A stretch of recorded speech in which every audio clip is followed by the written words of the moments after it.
Hello बच्चों, तो अब हम डिस्कस करेंगे question number 30 from the chapter general organic chemistry या फिर some basic principles in organic chemistry. और ये है क्लास 11th का चैप्टर नंबर 12 जिसका क्वेश्चन नंबर 30 एनसीईआरटी एक्सरसाइज का हम डिस्कस कर रहे हैं।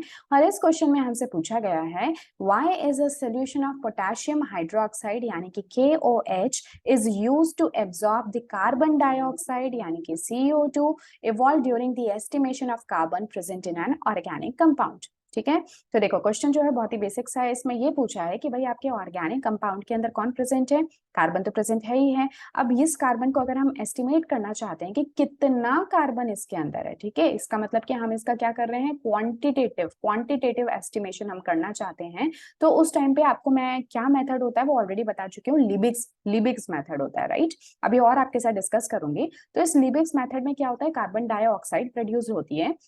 इस कार्बन डाइऑक्साइड की वजह से हम लोग पता कर पाते हैं कि कार्बन डाइऑक्साइड में कितना कार्बन का परसेंटेज है, ठीक है। पर इस कार्बन डाइऑक्साइड को आपको इकट्ठा तो करना पड़ेगा। तो इस कार्बन डाइऑक्साइड को इकट्ठा करने के लिए, एब्जॉर्ब करने के लिए हम यूज क्या करते हैं, पोटेशियम हाइड्रोक्साइड को। ये पोटेशियम हाइड्रोक्साइड का क्या रोल है और क्यों इसको किया जाता है, ये हमारा क्वेश्चन है, ठीक है। तो थोड़ा सा डिटेल में डिस्कस करती हूँ मैं आपके साथ में। ऑलरेडी मैं आप लोगों को एस्टिमेशन के तरीके सिखा चुकी हूँ।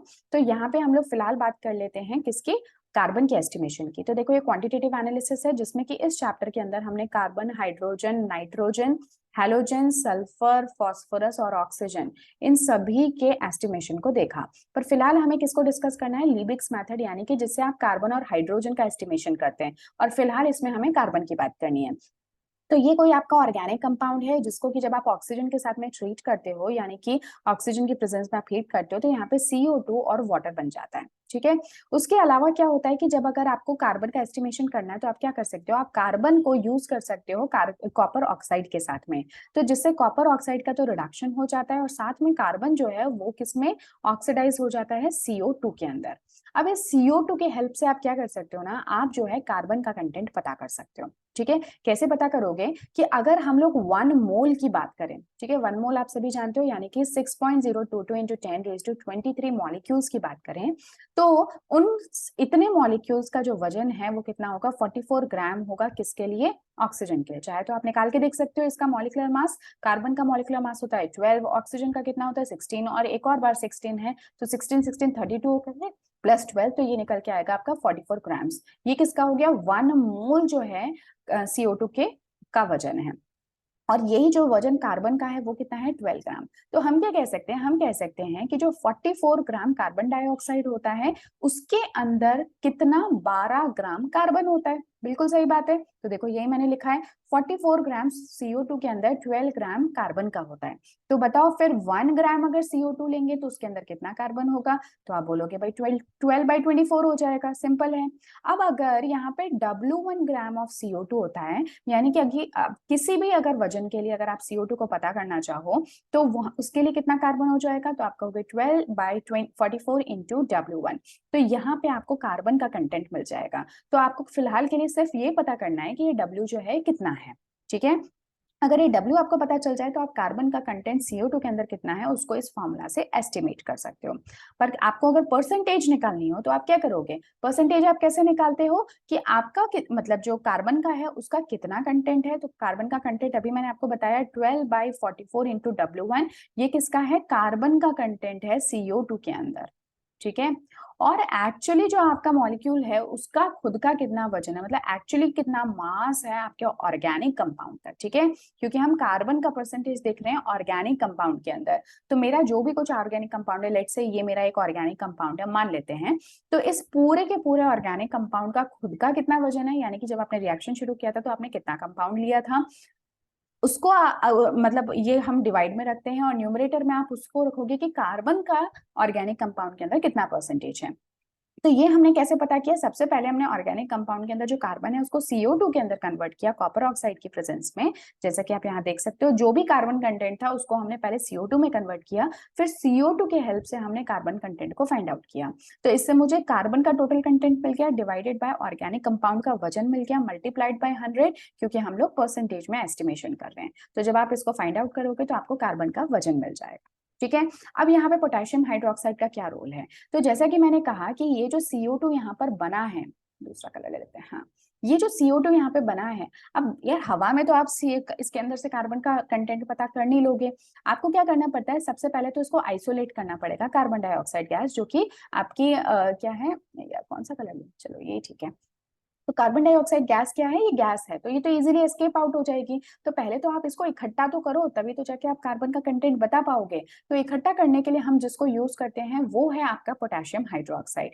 तो ये CO2 इस पोटेशियम हाइड्रोक्साइड को इकट्ठा कर लेता है in the form of K2CO3, यानी कि पोटेशियम कार्बोनेट की फॉर्म में। अब जब ये इकट्ठा हो गया है, तब आप यहाँ पे कार्बन का जो कंटेंट है, अब आप क्या करोगे कि जैसे आपने पोटेशियम हाइड्रोक्साइड मान लो कुछ भी लिया था, ठीक है, मान लेते हैं कि मैंने ये एक मेजरिंग सिलेंडर ले रखा है, इस मेजरिंग सिलेंडर के अंदर मैंने कुछ है ना पोटेशियम हाइड्रोक्साइड लिया था। अब जैसे इसके अंदर हम CO2 को एब्जॉर्ब करवाएंगे, तो इस पोटेशियम हाइड्रोक्साइड का कुछ वजन बढ़ जाएगा। मान लेते हैं कि इसका वजन जो है, वजन के हिसाब से या फिर आप वॉल्यूम के हिसाब से भी देख सकते हो, या ज्यादा बेहतर होगा कि आप वजन के हिसाब से ही देखो। तो पहले पोटेशियम हाइड्रोक्साइड का कुछ वजन था, जो कि मान लेते हैं X था, ठीक है। इसका वजन कितना था, X था। अब क्योंकि इसने कुछ CO2 को एब्जॉर्ब कर लिया, तो लेट्स से कि अब जो वजन है वो कितना हो चुका है, X प्लस Y हो चुका है। तो ये Y अब कितना एक्स्ट्रा हुआ है, ये आपको बता देगा कि यहाँ पे CO2 का कितना वजन है, यानी कि जो W है ये आपका क्या हो जाएगा, Y हो जाएगा। अब इस Y के रिस्पेक्ट में आप इजीली पता कर सकते हो कि इस CO2 के अंदर कार्बन कितना है, ठीक है। थोड़ा घुमा फिरा के ये चीजें हैं, लेकिन अगर आप थोड़ा सा सोच के देखोगे ना, तो आपको समझ में आएगा कि बहुत सिंपल है, ठीक है। एक बार शॉर्ट में बता देती हूँ कि हमने क्या क्या देखा, ताकि आप लोगों को एक दिमाग में क्लैरिटी आ जाए। यार कलर नहीं समझ में आ रहा मुझे, एक तो चलो ये वाला ले लेते हैं। देखो, सबसे पहले तो आपने क्या किया कि आपके पास में एक ऑर्गेनिक कंपाउंड है, ठीक है, समझ रहे हो, ऑर्गेनिक कंपाउंड है, इसका मतलब कि कुछ कुछ कंपाउंड है आपके हाथ में, ठीक है, व्हाइट कलर का, ब्लू कलर का, रेड कलर का, कोई भी हो सकता है। इस ऑर्गेनिक कंपाउंड के अंदर कार्बन का कितना कंटेंट है, ये आपको पता करना है, ठीक है। मान लेते हैं कि यही मेरा वो ऑर्गेनिक कंपाउंड है, ठीक है। ये कौन है, तो देखो 1 2 3 4। अब आप लोगों को नॉमेनक्लेचर में कॉन्फिडेंट होना चाहिए। So this is butanol. तो मान लेते हैं कि ब्यूटेनॉल है, ये मेरा ऑर्गेनिक कंपाउंड है, और मुझे ये पता करना है कि इसमें कार्बन कितना है। तो सबसे पहले तो हम क्या करेंगे, पूरे के पूरा ऑर्गेनिक कंपाउंड, ये कार्बन अलग से नहीं है, ये पूरा ऑर्गेनिक कंपाउंड ही है। ऑर्गेनिक कंपाउंड के अंदर जो कार्बन प्रेजेंट है, जब हम उसको कॉपर ऑक्साइड के साथ ट्रीट करेंगे, तो वो CO2 फॉर्म कर लेगा। अब इस CO2 की हेल्प से हम पता करेंगे कि इसके अंदर कितना कार्बन का कंटेंट है, क्योंकि जो भी कुछ कार्बन था वो सबका सब CO2 के फॉर्म में इकट्ठा हो चुका है। तो इस CO2 को पता करने के लिए हम KOH से ट्रीट कर देते हैं। तो KOH जो है वो बेस है, ये CO2 क्या होता है ना, CO2 एसिडिक नेचर का होता है। अगर और पर्टिकुलरली कहूँ तो ये एक तरह का लुईस एसिड होता है। ऐसा इसलिए क्योंकि जो CO2 है ना, इसका कुछ ऐसा शेप होता है।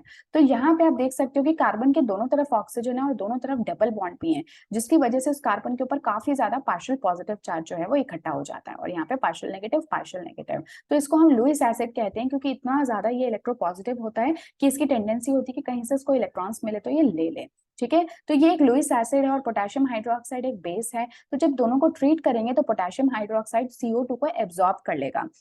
एब्जॉर्ब करने के बाद इसके वजन में कितनी बढ़ोतरी हुई, यानी कि अगर इसका टोटल वजन जो है कितना हो चुका है, W हो चुका है, तो कितनी बढ़ोतरी हुई, तो वो हुई Y से। तो Y जो है वो एक्चुअली CO2 का ही वजन होगा। तो CO2 44 ग्राम, यानी कि अगर हम 1 मोल CO2 की बात करते, तो 1 मोल CO2 के अंदर 44 ग्राम CO2 के अंदर 12 ग्राम कार्बन था। तो W1 ग्राम, यानी कि जो Y ग्राम मेरा CO2 है, उसके अंदर कितना कार्बन हो जाएगा, सो 12 इंटू 44 इंटू W1। अब इसी को अगर आपको परसेंटेज की फॉर्म में शो करना है, तो आप कैसे करोगे, कार्बन का कितना कंटेंट ऑर्गेनिक कंपाउंड में डिवाइडेड बाय ऑर्गेनिक कंपाउंड का खुद का अपना कितना वजन, जो कि आप यहाँ पे देख पा रहे हो, मल्टीप्लाइड बाय 100। तो आपको क्या मिल जाएगा, यहाँ से परसेंटेज कार्बन का एस्टिमेशन। Is that clear? तो अब आपको रोल समझ में आ गया पोटेशियम हाइड्रोक्साइड का। पोटेशियम हाइड्रोक्साइड का रोल है एब्जॉर्ब करने का। तो आप देख सकते हो कि जब पोटेशियम हाइड्रोक्साइड CO2 के साथ में रिएक्ट करता है, तो बेसिकली उसको एब्जॉर्ब कर लेता है अपने ऊपर, और in the form of potassium chromate. Potassium chromate यहाँ पे रिएक्शन जो है वो आपको देखने को मिलेगी।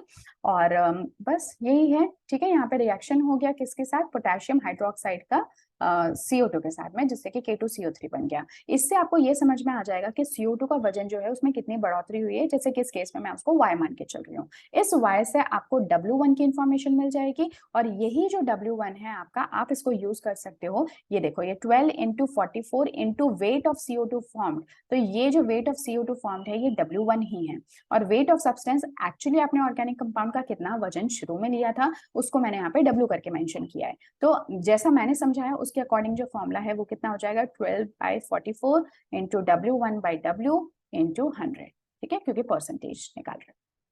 ठीक है, इंपॉर्टेंट है ये क्वेश्चन। इस तरह के क्वेश्चंस आप लोगों की जो इंटेलेक्चुअल थिंकिंग है और आप लोगों की अंडरस्टैंडिंग को और ज्यादा बेहतर बनाते हैं, तो इस तरह के क्वेश्चंस को डेफिनेटली किया करो। और ना सिर्फ यहाँ तक, एक्चुअली अगर आपको न्यूमेरिकल्स मिलते हैं कहीं अलग से किसी रेफरेंस बुक में या कहीं जहाँ पे कि आप इनको एक्चुअली वैल्यूज के साथ अप्लाई कर सको, तो वो और भी बेटर है। चलिए, तो ये था क्वेश्चन नंबर 30। अब नेक्स्ट क्लास में मिलेंगे नए क्वेश्चन नंबर 31 के साथ में। Take care, good bye.